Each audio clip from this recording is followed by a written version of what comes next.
Yo, YouTube, what's up with your boy, Sports and Fitness Rants? I'm back, guys. Click that like button. Subscribe to my channel. What's up, y'all? Welcome back, guys. Welcome back. Got another great video for you guys today. As usual, you guys know the deal on this channel, man. It's all about setting the record straight, stopping the lies, stopping the narratives, stopping them from rewriting history, y'all. You guys know the deal on this channel. And in this video, we're going to talk about LeBron James and the Lakers needing 34 free throws to beat the Memphis Grizzlies G-league team. They had all their starters out. They had a bunch of no-name guys out there running around. And somehow, some way, the Lakers find themselves in a close game coming down the stretch. They needed 34 free throws to the Memphis Grizzlies, 22 or 23 free throws, whatever it was. LeBron James out there with 8 turnovers. Out there, putting on front running as usual. LeBron James out there front running against a garbage team that they beat by 3 points. We're going to talk about in this video, man. There's more nonsense from LeBron James, man. So you guys are a complete front runner, man. And the Lakers are once again getting assisted by the NBA with their soft, easy schedule and all the free throws again last night. We're going to talk about in this video, though. And you guys, man, I want to thank you guys, man, everyone across the world, everyone across the states, guys, for real, man. I'm truly a humble, guys, but all support. It means a lot, man, for real. Like I said, shout out to all you guys, man, that have been continuing to comment on my videos. Like I said, like my videos, share your info with me, all that stuff, guys, for real, man. It means a lot, man. So much respect to all you guys out there, man. We must continue to stand up. Man, I appreciate and respect you guys rolling with me, standing up with me, man. And you guys know what to do. Turn the volume all the way up. Hit that play button. Remember, these videos are for educational purposes. And let's roll. So, yes, guys, man, I'm not going to go too long on this one because it's more of the same for LeBron James and the Lakers. They beat the Memphis Grizzlies last night. Once again, the Memphis Grizzlies G-league team because they had no one on the court. They had nobody on the court all season long, right? John Morant's been out all year. They've been having injuries all season long. And they've, grossly underachieved, right? Underperformed because of all the inconsistency with their lineups and things of that nature, right? So we get all that. The Memphis Grizzlies are nobody team. And once again, this is what exposes LeBron James as a front runner, right? The Lakers were in a close game in this one, right? They won by, I believe, 3 points. I think it was 123 to 120. And I feel like if it wasn't for the free throws that they shot, the way the game was played, then the Lakers probably should have lost this game. Because this is what I'm talking to you guys about all season, the inconsistent play of the Lakers, playing down to the competition. Why is this, though? Because of lack of leadership from LeBron James. So his teams are never prepared quite the way they should be. So that leads to inconsistent play. That leads to you playing down to your competition. They should have ran these guys out of the building. Anthony Davis was there. Everybody was there for the Lakers. But the Memphis Grizzlies had nobody playing. All their third-string guys were out there, man.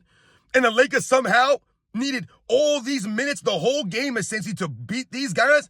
Like I said, they shot 34 free throws to the Memphis Grizzlies, I think 21 or 22 free throws. So they shot about 12 or 13 more free throws than the Grizzlies just to beat them by 3, guys. And this is what we're always alluding to as it pertains to LeBron James and the help that he's been getting from the NBA for years now, guys. This is what we're always talking about, guys. And once again, LeBron James exposed. And then, like I said, he's always front running at the end of these games. He got this fast break dunk at the end of the game. And when you listen to the announcers, this is why people can't watch the games. When you try to listen to the announcers or watch a Los Angeles Lakers game, if you're an LA Lakers fan, it's almost impossible because all these guys do is hype up LeBron James with narratives and lies. They exaggerate everything LeBron James does on the court. And he had that corny dunk last night at the end of the game. And this is what I'm always telling you guys. When you look at LeBron James dunk the basketball, this man is not graceful. You see the way he lands after he goes up for dunks? He's always stumbling and bumbling, tripping over his feet, falling awkwardly, looking like a big idiot out there. And last night he does that stupid reverse dunk. That thing is so ugly looking. There's no fluidity to LeBron James's movements for some reason. This guy is so clunky out there. I always tell you, I call him a Jeep Wrangler. He's a Jeep Wrangler. There is no smoothness to LeBron James's game. This is why he turns the ball over a lot. His jump shot looks awkward. And once again, that stupid dunk at the end of the game, because he has really one main dunk, the cockback tomahawk dunk.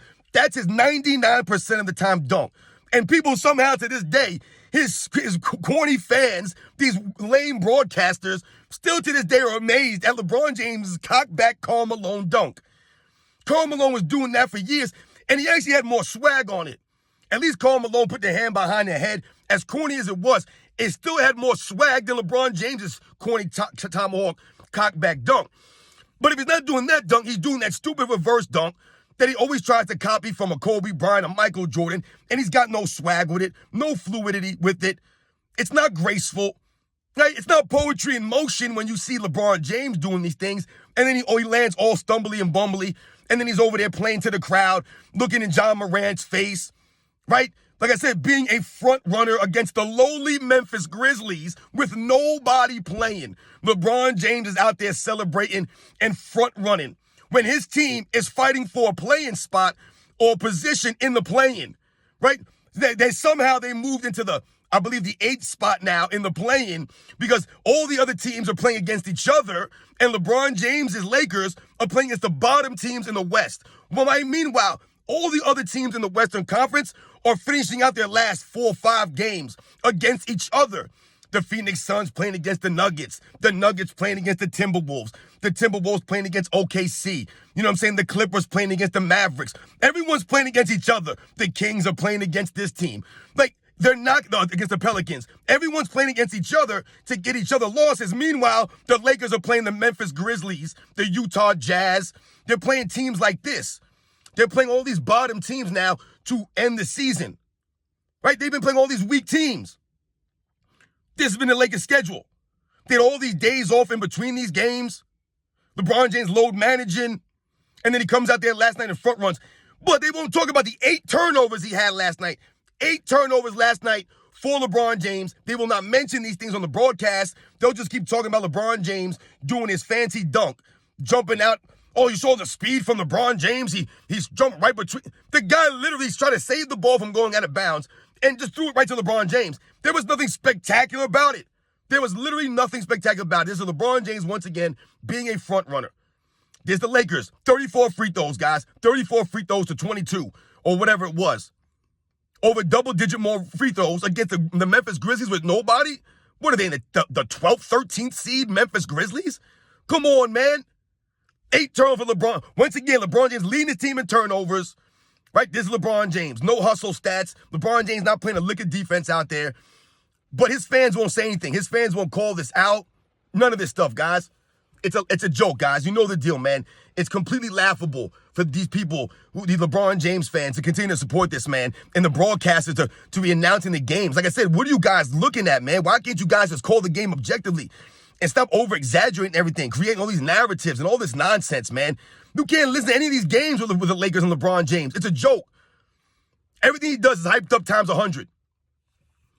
Los Angeles Lakers battling for the play-in position. They had the 6th best odds to win a title this season. They were scheduled to win 48, 49 games, whatever it was. They're barely scraping by to get 46, 47 wins. Barely.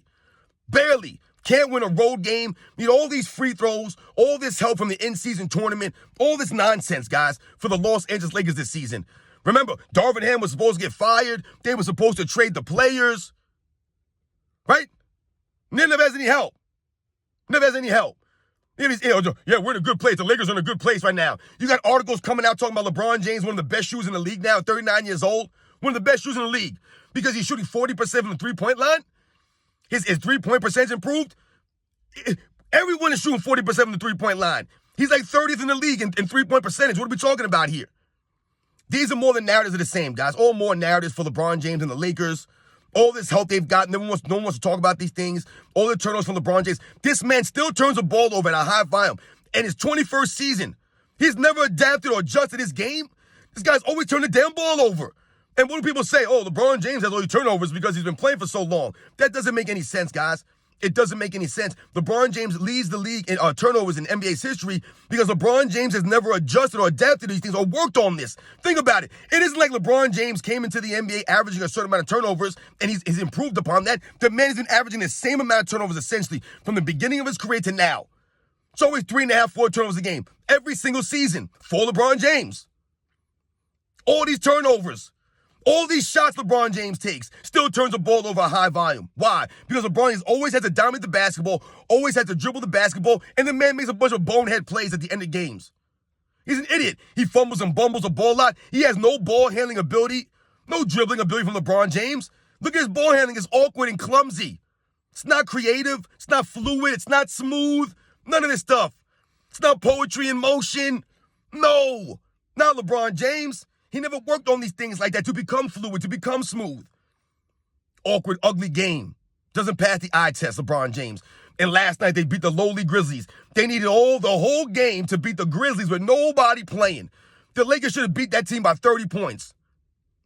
But once again, they struggle, and they need all this help from the free throw line, from the referees, guys. But the broadcast booth, they want to talk about LeBron James' weak dunk. That weak whack dunk. They want to talk about the Lakers and all. They want to talk about on ESPN, all these major stations. Everyone wants to talk about the Lakers, who are the 8th seed, 9th seed, 10th seed, all season long. Everyone wants to talk about the Lakers. Nobody wants to talk about OKC Thunder. Nobody wants to talk about the Minnesota Timberwolves. Nobody wants to talk about the Nuggets again, who are going for a back-to-back. Right? No one wants to talk about the Clippers or the Dallas Mavericks that have been playing better, or Zion Williamson, the Pelicans. Nobody wants to talk about any of the other teams. Nobody wants to talk about the Sacramento Kings or Domantas Sabonis. Nobody wants to talk about any of the Eastern Conference teams. It's always the Lakers this, the Lakers that. LeBron James is LeBron James that. He ain't got no help. LeBron James looks 21 again.